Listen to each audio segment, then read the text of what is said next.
தனியார் மயப்படுத்தாத எங்களை நிரந்தர பணியாக்கி அரசு பணியார வச்சுக்கிறேன்னு சொல்றதுல என்ன உனக்கு சிரமம்? என்ன சிரமம்?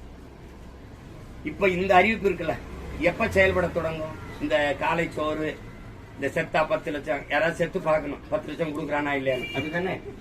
அப்படிதானே நீங்க எடுத்துக்கிறதே. இப்போ இப்படி பாப்போம்.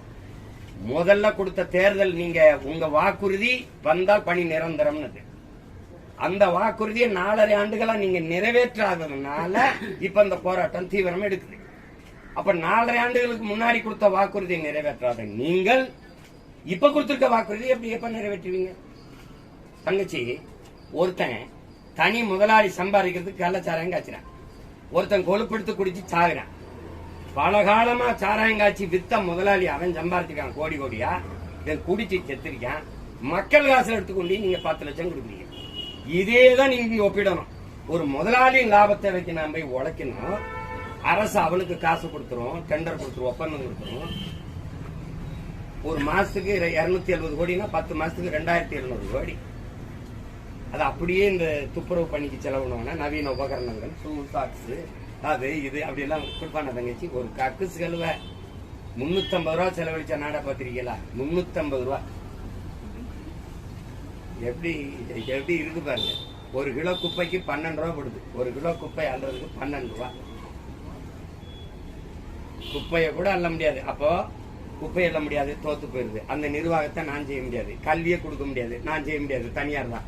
மருத்துவத்தை கொடுக்க முடியாது, அதை நான் செய்ய முடியாது, தனியார் தான் நல்லா செய்வான். போக்குவரத்தை நான் நடத்த முடியாது, அதை தனியார் தான் நல்லா செய்வான். மின் உற்பத்தி விநியோகத்தை நான் செய்ய முடியாது, அது தனியார் தான் நல்லா செய்வேன். நீ என்ன புடுங்குறாங்க? உனக்கு என்ன வேலைங்க? அப்ப நீ கையாளாகாதவன், நீ தோற்று போனவன், தகுதியற்றவன். நாட்டின் பிள்ளைகளுக்கு தரமான கல்வியை கொடுக்கல. நீ 207 பள்ளிக்கூடத்தை மூடுற, அரசு பள்ளிக்கூடத்தை.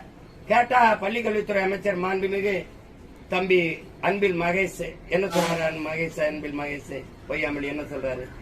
பிறப்பு விகிதம் குறைஞ்சிச்சுங்கிற. நீ 30 வருஷமா சாராய கடையை திறந்து வச்சு குடினா எங்கிட்ட பறக்கும் புள்ள? பிறப்பு விகிதம் எப்படி கூடும்? சரி, அரசு பள்ளிக்கு வரும்போது பிறப்பு விகிதம் குறைஞ்சிருக்கு, மாணவர்களின் எண்ணிக்கை, பிள்ளைகளின் பிறப்பு விகிதம் குறைஞ்சிருக்கு. தனியார் பள்ளிகளுக்கு சாரையா பிள்ளைகள் படையெடுத்து தர்றாங்களே, அப்ப பிறப்பு விகிதம் கூடியிருக்கா? பதில் இருக்கா? அரசு பள்ளிக்கு வர பிறப்பு விகிதம் குறையுது, தனியார் பள்ளிக்கு போக பிறப்பு விகிதம் எப்படி கூடுது? எப்படி கூடுது? இதுக்கு பள்ளி கல்விக்கு ஒரு துறை, உயர்கல்விக்கு ஒரு துறை, கால்நடைக்கு ஒரு துறை, பால் வளத்துக்கு ஒரு துறை, எதை பற்றியும் கவலைப்படாம கமிஷன் வாங்குறதுக்கு ஒரு துறை. அதனால மொத்த துறையும் கமிஷன் துறையும் வச்சிருக்கிறது நல்லது. எந்த கேள்விக்கும் பதில்